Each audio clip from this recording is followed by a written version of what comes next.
peace. Peace traveller. Peace student of life. Compassion. Compassion is a really interesting subject, full of paradoxes. If I was to say to you that we all have it, even psychopaths, right? Even serial killers, even the worst of the worst of the worst, have compassion, right? Hitler, I'm sure he made teas for his mum. In fact, funny one. Hitler, he was the first person to create animal rights legislation, and he was vegetarian, right? But he was an evil man. Absolutely, no two ways about it, right? So we see like a kind of nuanced reality, right? All things exist on a spectrum between good and evil. I mean, good and evil duality, coming in a future video, but duality, it works very well to describe the conditions of physical reality. The polarized conditions that we see everywhere, day and night, life and death, hot and cold, joy and sorrow, pain and bliss, right? However, these ultimate states don't really exist, right? Pure bliss, there's sort of no such thing. Pure pain, pure this, pure that, right? It's not ultimate. It can always be a bit more, a bit less. It always,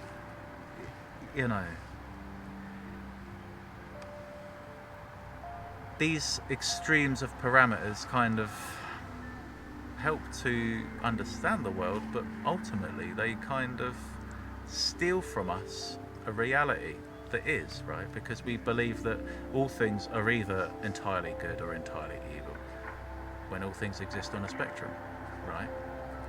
This is why we are blindsided by serial killers, because killers are just normal people until they kill, right?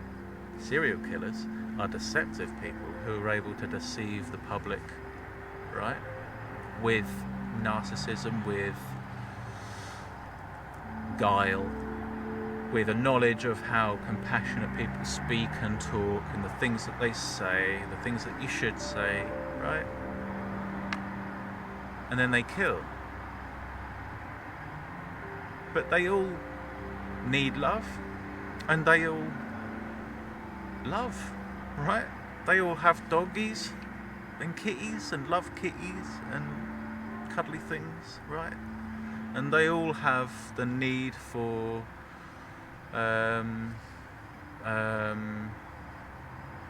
good treatment. They all want to be treated well. Everyone wants to be treated well, right? A monster, what we would term as a monster, right, is just really, someone who's spun out of control in one way or another, right? But otherwise is completely normal. That's what blindsides people. If we believe in, this has gone into the duality talk, but if we believe in ultimate good, then priests are ultimate good, police are ultimate good, right? But when a priest or a policeman offends against the public, right, they're not good. And so you have this situation where there is no ultimate good. There is always kind of like nuanced good and bad on a spectrum, right? A thief, dirty thief, despicable thief who goes around stealing, right? But what if they have had nothing but neglect and abuse their entire life and have known nothing else but to survive, right? Had to steal, to nurture themselves to get to that point in order to survive, right? And thus that evil is not so evil. So we have to have compassion for all things, right? That's why it's best not to judge anything, not to judge anyone, right? Because we can't understand what they feel, what their experience is, right, in them. Even if we've had the same experience, we're different creatures, right? We have different glands. We have different our glands operate in different parameters, right? Some can handle more stress, some can handle less, right? We all have compassion. It's innate, and thus it can always be grown, right? It can always be grown. It starts with the core. So we have compassion for ourselves, right? And the core family, the closest in our family, so the mother and father, the guardians, the siblings, the closest siblings. If we've got a large family, there's going to be some siblings that are closer to us, perhaps in age, or physically, and others have moved away. We're likely to have a closer relationship with those that we're in more proximity to. Your family pet, so you've got a cat or a Labrador, something, right? I mean, all of those psychopaths, they all have dogs, and we well know that psychopaths pull the legs off of insects, right? How many people watching this care about insects in truth, right? If I said that one of my proudest moments was when I was a cleaner and I walked into a toilet and in the toilet bowl was a completely motionless fly, and so I got a bit of toilet paper, I fished it out, put it down, I blew on it to dry it, and then it stirred awake, shaked itself off and flew away, and it was absolutely motionless and completely dead, right? Now, what's a fly to you? Well, I'll tell you what a fly is to me. It's a life.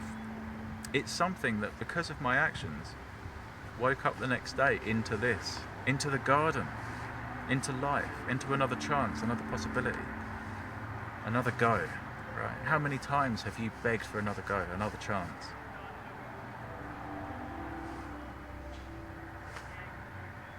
How many times have you hoped on the mercy of something greater than you, something bigger than you, right? Something mightier that held your fate in its hands, right? So compassion, it starts off small, starts off with the family, with what we can see, but we can always grow it, right? I mean, when we're looking into the eyes of a pet, I always see something, right? A little spark. I see the light, right? The light isn't just something that's innate in human beings, right? The light is the light of life and consciousness. It's just this spark that I see when I look into something's eyes. There's a spark there, right? Even a psychopath, even a bear, even a monster, even an animal, even a predator, right, has got something. It's a pathetic creature that's begging to see tomorrow, right? It's a pathetic creature with a mother and father, right? And it's just trying to feel okay, trying to get through to tomorrow, just trying to survive, right? And so I see that spark in all things, right? When I saved that fly's life, it gave me a buzz. Every day I save a little life. I mean, it's all because when I was 14 and I got into Buddhism, I learned about reincarnation. So if we all reincarnate, then it's a likelihood that these things that I come into contact with, right, are possibly old friends. Maybe they're old family, right? Who knows? I've created that possibility with that philosophy. I do believe that some of the people that I've met before, right? Met many times. We've had bad blood, we've had good blood. We've given birth to one another. We've crushed each other on the battlefield, right? We've been best buddies for centuries and centuries in Egypt, in Tibet, right? All around the world, and here again, right? And maybe I'll feed a cow and that used to be my best friend, and maybe I'll save a fly and that used to be my mother, right? There's an interconnected nature of life, dependent on philosophy. But I like that philosophy. I like this connection to the world. It serves me right. And so I see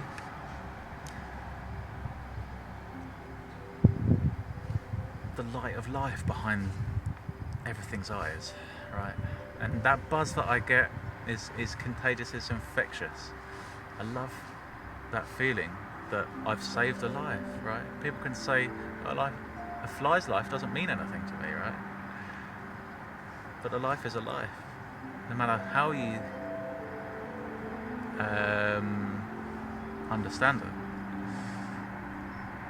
Something wakes up into reality again tomorrow because of my actions, and that makes me feel good. And I like to feel that, hopefully if I'm in the same spot, I'm going to have good treatment too.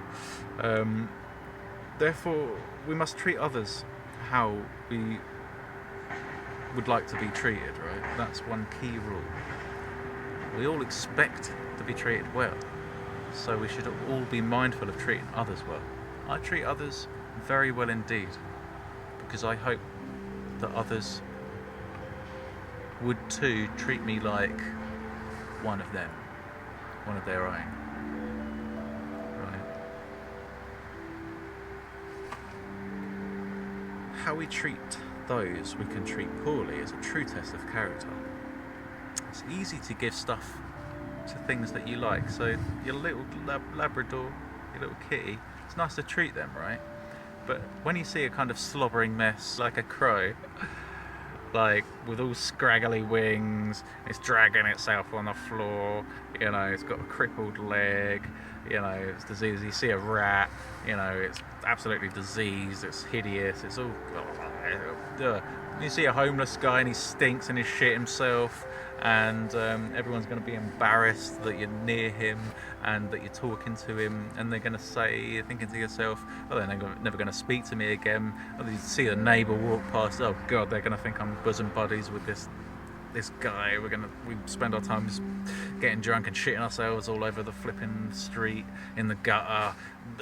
Give us 20p, mate. I'm late to see my daughter in London. Right,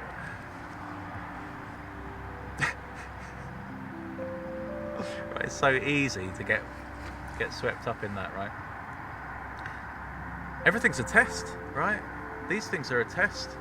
Is your self-feeling better than standing with a homeless guy for 20 minutes having a chat, right? Is your self so important that you're going to feel bad when some guy and your neighbour walks past and you're talking to a homeless guy, right? It's all a test. What are you willing to give to help others? Are you willing to give nothing at all so that people always look at you cool? People always think, well, they never think you're a bum because you hang with other bums, right? You're a crackhead because you talk with crackheads and you're seen talking with crackheads, right? What would Jesus do?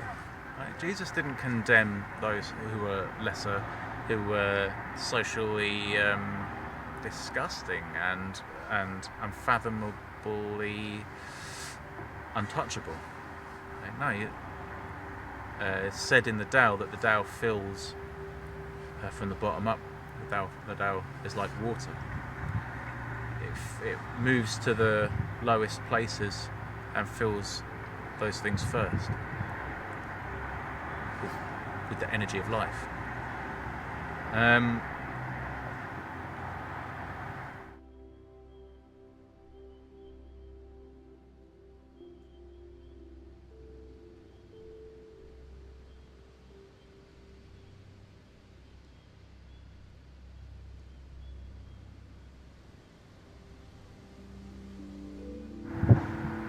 You gotta say more.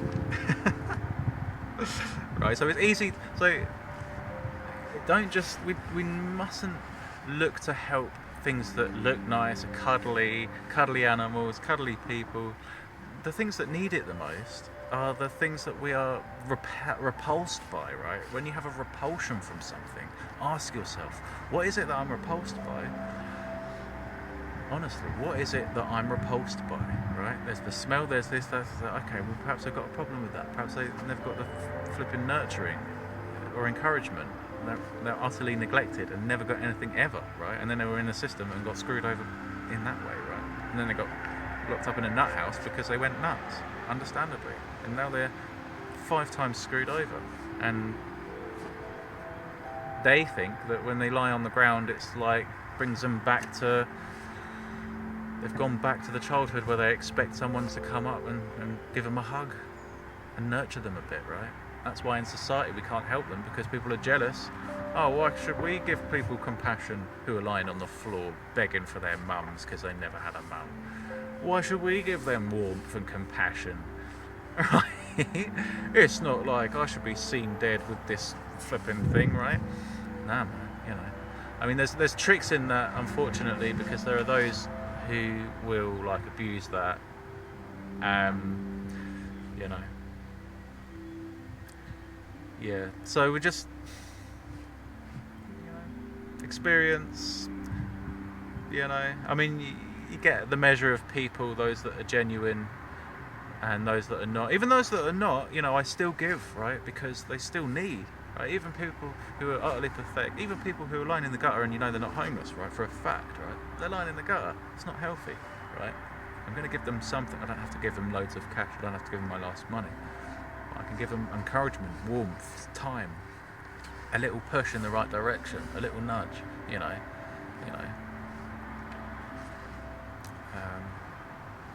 Yeah, because we all face sort of, we all face these scenarios. We could all become homeless. We could all become mentally ill. These are all the whims of the universe, right? We don't have a choice in a lot of these things. It's what it puts us through. We can't necessarily, you know, we can't choose it. Even though I do believe that everything that we experience, we author at the beginning, but it doesn't mean to say that it's not here to make us or break us, right? We are made or broken by our experiences, and if we're broken, even better, because then we remake ourselves, like the Kintsukuroi Japanese bowls that look beautiful as a result of their remaking, right? We remake our brokenness. So help things even though they disgust you to your core, right? Those things probably need the help the most. So compassion is a test of selfishness or selflessness. So how far are you willing to go with that, right? When I was in the work and I saved the fly, right, I could have just flushed that mofo. I could have just ignored it. You know, it was motionless. I assumed it was dead anyway, right? On my way to work, 100 times, I've had a similar situation where, you know, I'm looking at being right on time for work, but oh no, there's an injured animal. Well, I'm either going to lose my job probably if I'm late, or I can help this animal. You know, and every time I'll help the animal at the risk of my job, right?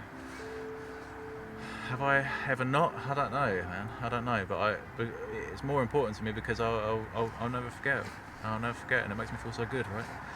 And ultimately, right, you find yourself like you're 15 minutes late for work, and you explain and they're cool, or you know, it never mattered anyway. You know, your colleagues were late anyway that day, and it would have been fine anyway, right?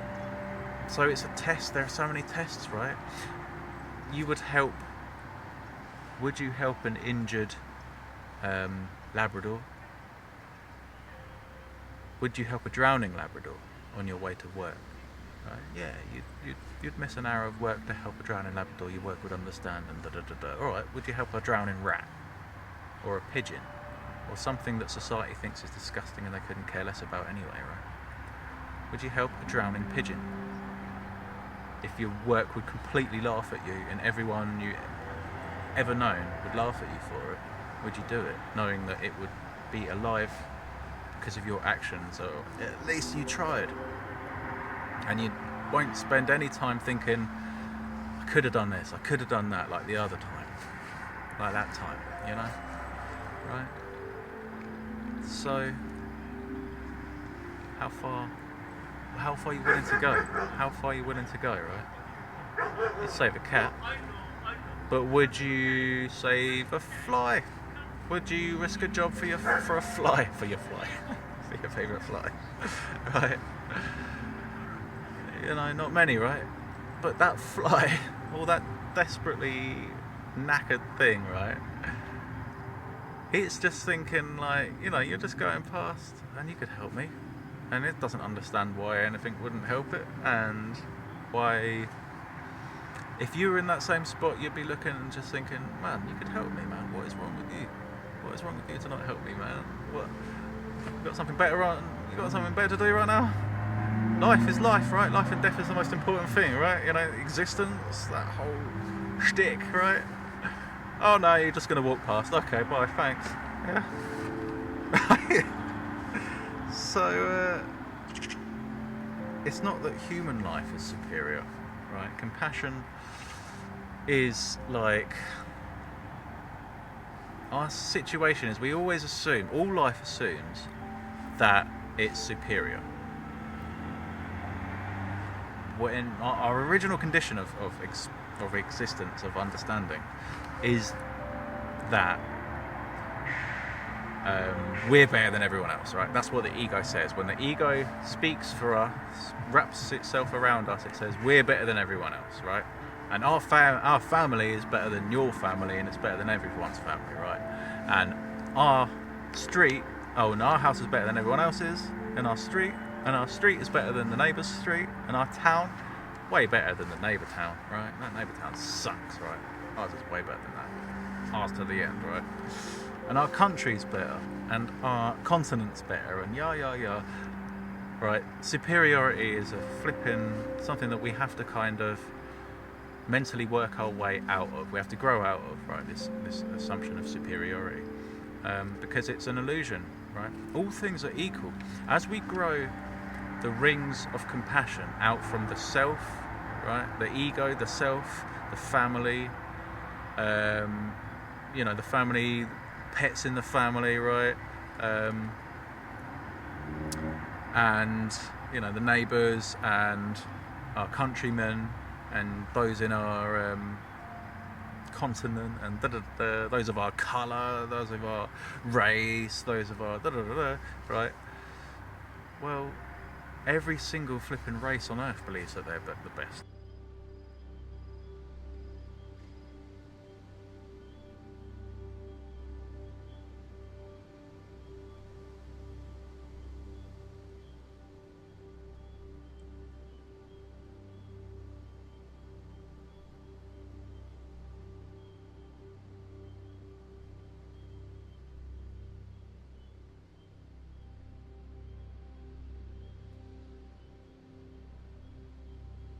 Every country on earth thinks they're the best, without a shadow of a doubt. Right? It's just something innate in all life. But when we grow out of it, and we sort of we realise that more and more life is the same as us. So when I walk past a cow, it's the same. It has the same right, and it has the same worth as me or you, right? And a cow, same as a dog, or a cat, or a crow, or a rat, right? Or a mosquito, or anything, you name it, right? Everything is equal. There can be no, rationally, there can't be any better life, right? Life is something sacred, right? Here's how we get it so wrong. If it's so sacred, if life is this so Earth is this oasis in the middle of a vacuum of, flipping dry, cold space, a vacuum of nothing apart from dust and then nebulas and, supermassive black holes and planets and planetoids and stuff. But all these things are way spaced out, billions of light years, right? And there's mostly space with nothing else going on, right? And then Earth is this little bubble of life, and it's a wonder, right? It's the best thing ever, right? Life, anywhere, any life is the biggest wonder, not just human life, right? Yet we're just screw all the other life. That's a fly. Let's get some fly killing spray. That's a cow. Let's get some cow killing machines, right? We just need to form everything in the way that we like, make everything into food that we like, do what we like, right? As if life isn't the most sacred thing, right? The spark of consciousness, awareness, right? Even if we can't understand the consciousness of an ant, doesn't mean that it doesn't have a right to exist and that it isn't holy, isn't remarkably holy, right? cultures all around the world have venerated all kinds of animals and insects because they have qualities that for some reason represent either humanity or reality, and show us something about ourselves or the world, and that is fascinating. So when we cultivate compassion more and more, all things become more and more familiar and familial, until all things become equal. And that's the powerful moment, right, of connection, love, guardianship, family, oneness. When every polar bear, every wolf, bear, cockroach, every night animal, every day animal, every winged beast, every swimming thing, every human, you realise that we're all one, right? We're all one. One mind, one heart, one vision, right? One life. We are all one life. We are all one thing. Behind all life sits one consciousness, right? With nothing better to do than form into all life and forget. Nothing better to do. If this was all a void with nothing to do, you think that's better to do than let's make everything and forget? Right. Reality is bizarre, and superiority steals from us all of that. Right, if we think that we're better than all things, what can you learn? Nothing. You're the best. You're the master. Mastery is such theft from yourself, connection, the universe, and the possibility to learn. If you've mastered it all, you can't learn anything more. The universe isn't going to give you information, right? It's not going to give you all of these blessings in the form of little lessons, information, if you know everything. So superiority is seen in all life, and humanity in every corner of the earth. We believe that the Creator itself told us that our people are the one people, right? Our people are much better. I mean, you can just see it, right? You can just see it. How my people are the best people, right? Everyone says the same thing, right? Everyone says the same thing. And so, what does that mean? It means that no one person or people can be superior if we all believe, right? And if we have the Creator's seal of approval, right? And you think that means anything, well, I have news for you, because every people in the world was told the same thing, right? Every people. You think there aren't people in the jungle who think they're the bee's knees? You think there aren't people in Japan, or people in America, or people in Israel, or people in Afghanistan, or people in, right? People everywhere think that their way is the way, right? And it is for them. It's just it's a bit irrelevant everywhere else. Perspective is funny like that. So, as we save more lives, we just get this buzz, and now, you know, I actually chase that buzz, right? Giving should be kind of selfless, right? Compassion is about giving and being selfless, but catch a buzz. Ensure that the gifting of giving, ensure that that is priority, right? It's more important than your feeling, in essence. But we have to have some good feeling, right? And now I chase that feeling, right? I save lives, sometimes on a daily basis. I go out of my way. It's always like embarrassing to let it fly out of a window, or stop what I'm doing for an earthworm crawling over the tarmac, flip it over to the other side, you know, or a little beetle that's climbed on me, and I know that if I'm not careful I'll squish it by accident. Right. Here's the weird thing, like when I followed this, like trying to be cool with all the little creatures and critters and stuff, and you know, you tie yourself in knots, right, trying to do it. I'm reminded of a scene in 7 Years in Tibet where like they're trying to make a new Buddhist monastery and all the Buddhist monks are trying to build it, but like they're moving all like the foundations are taking forever, because for every earthworm they find, they like, you know, have to be really careful. They do a little ceremony, they do prayers, make sure they didn't hurt it, they move it all to the other side, and then they start again. Oh no, find another earthworm. Okay, you know, get the prayer team in, quick, say some prayers, pray for the earthworm. Okay, right, tie yourself in knots, man. And there's something I noticed, right, about the nature of the universe, in that like you'll end up stepping on some ants by accident, and you feel bad about it if you're really taking it seriously, right? And then you're like, I was an instrument of the universe there, right? I didn't mean to kill these things, but I just stepped on a bunch of ants, right? I feel bad about it. But, you know, I mustn't, because I was karma, you know, karma acted through me in that whatever them ants had done in a previous life, right? Caught up with them in that moment.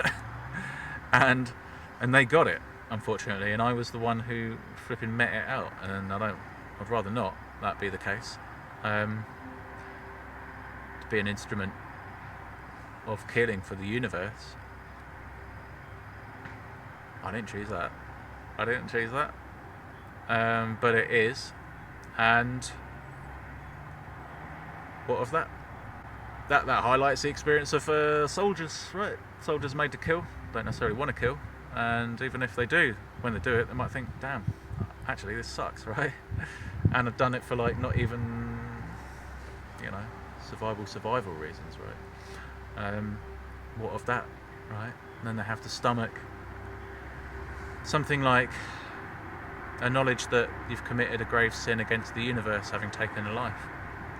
And you know, to those men and women who've taken a life in that situation, you know, as long as you're sorry, penitent, and, you know, just don't worry about hating on yourself, right? Just heal, alright?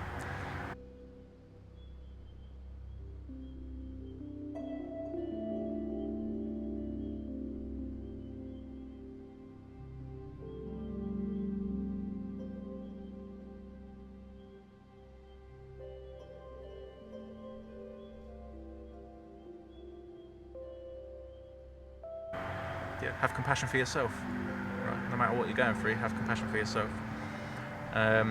Remember that there's no hell but what we make, right? So don't fear like the afterlife.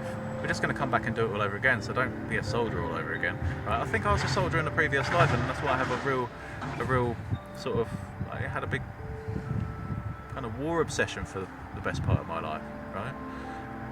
Until this year, really, you know, got really fed up with it. Really fed up with it, and I didn't want it on my soul no more. And it's followed my soul, right? I have memories from before I was born about that. I've gone off track.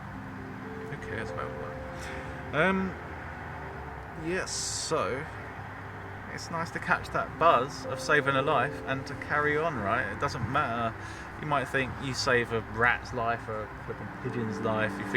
Go out and feed a pigeon every day. That makes me feel great. I feed crows every other day, you know. Just little silly things make me feel great about things, right? And I recommend it. And I always recommend just broadening your compassion in any way, right? Test yourself, test your compassion. Talk to people, talk to your enemy. Talk to your opposites, right? Your opposite will tell you more about yourself than anyone, right? It's the most potent thing. Like, you think you hate someone, well, you talk to them and ask yourself, what is it that I hate about them? What is it about them that upsets me or triggers me, right? It's just some jealous reason inside yourself. And you get to terms with that, and you're like way better, right? Now you ain't hating people for something that you hate inside yourself, right? That's what often is the case. Like anti-intellectualism. if I could say it, anti-intellectualism, right? That's one of these things that like it's like self kind of creating and self-fulfilling, and but then when people kind of go into a bit of intellectualism, a bit of reading, a bit of creativity, a bit of this, bit of that, they find like a new lease of life, right? In accommodating a bit of everything, we can find more than we would just any one thing. So with compassion, how far would you go? How far are you willing to go? How embarrassed are you willing to be? Are you willing to... How sacrificial are you willing to be, right? Are you going to wade... Say there's a drowning dog. Are you willing to get your shoes wet? Are you willing to wade up to your knees? What about your thighs? What about to your armpits? I mean, your personal safety has to be priority, right? Even if there's a drowning person, right? Just jumping in there isn't going to necessarily save them, and it's going to possibly endanger them, because a rescue attempt might have to prioritise you all of a sudden because you're flailing around and screaming very bad. So, awesome. There's a complicated world with complicated, nuanced situations, right? And that's what we're in. We're in it. We're a part of it, and we're going through it. And anything about that you want to speak about, you want to touch on, you think I haven't touched on, or your experience of that, or anything, right? Please feel free. I would love, for anyone with experience of saving human lives to speak up, first responders or anything like that, be interesting to hear your perspectives, and perspectives on compassion too. Could even potentially set up some sort of interview where interview people for a person who's had experience and has something to say on the matter, because frontline people, they have so much interaction with people and interaction with all varieties of people and experience in life, that they are holy people because they have that special kind of perspective on life, right? So a lot of respect, and I always try and say, thank you for your good work when I do see first responder. Yeah, so compassion. It's about you and the connection with the universe. Compassion is ultimately selfish, right? It's better to give. It's better for yourself to give to the world, right? You get so much back, right? You become the world, and the world becomes you and it become one when you have love for it and it has love for you. And that love, it has to hold no bars, hold no blocks. Right? It must... Compassion can only grow to the state of ultimate capacity, right? By which I mean that we love all things infinitely. And this is why I try to be like the sun. I try to shine warmth and love 360 degrees at all times, as much as I can. It's a bit ambitious. Can't always do it. Do burn out. The sun has to go to sleep sometimes. It's ambitious, right? But every time I have less than compassion for something, it teaches me something about myself, right? Something that I have to... It's my way of... Mine and the universe's way of saying, hey, this is something you need to check out. Oh, I caught you sleeping there. You had a little reaction there. What is it about that? What is it about that person, that thing, that situation that upsets you, right? One of the big things when when you do love all things, but then it's like, how can I do enough, right? With Israel and what they do, how can I do more? How can I do something? What can I do, right? It's almost like, I'm chasing that buzz, so it's never enough in a way, right? Compassion, I need to give more compassion. The well, when we use it, it fills up. And the more we use it, the more it fills up. So, keep giving, and reality will keep giving to you too. I love you, I have compassion for you. And let's go out there and pour compassion out to the world. Let's protect ourselves, let's nurture ourselves, let's nourish ourselves, let's take time for ourselves, right? Let's not be over ambitious, let's not walk before we can run, you know. But consider, should we have compassion for the factory animals? Should we have compassion for those animals that we eat, right? A lot of times we choose not to have compassion for things that we know it's going to be a real pain for us to stop eating, right? And we're just not going to think about that for a while. And you know, disclaimer: I eat meat, but I've always been in a family who's been veggie, and I was veggie strictly for 20 years. Recently, this year, my health, I need to eat meat, and I don't like doing it, but it does more for me than if I don't. That is to say, it does for me, and otherwise it doesn't. But I love the animals. I'll try to not, whatever I do, don't encourage factory farming, right? Factory farming is the scourge, man. Even if we eat meat rarely, but we know that it's had a natural life, right? If things lived in accordance with having a natural life, then that's one thing, right? If we've created for them like a reality like the Matrix, where they live in a flipping techno hell, right, that's totally devoid of natural experience, that's not on. We wouldn't like it. We've made sci-fi drama about how horrible that would be to be a flipping flipping animal. The Matrix, for example.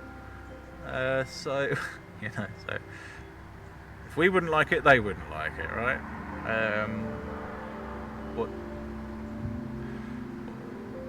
I treat others how I'd like to be treated. That's simple, man. Doesn't need to be more complicated than that. So,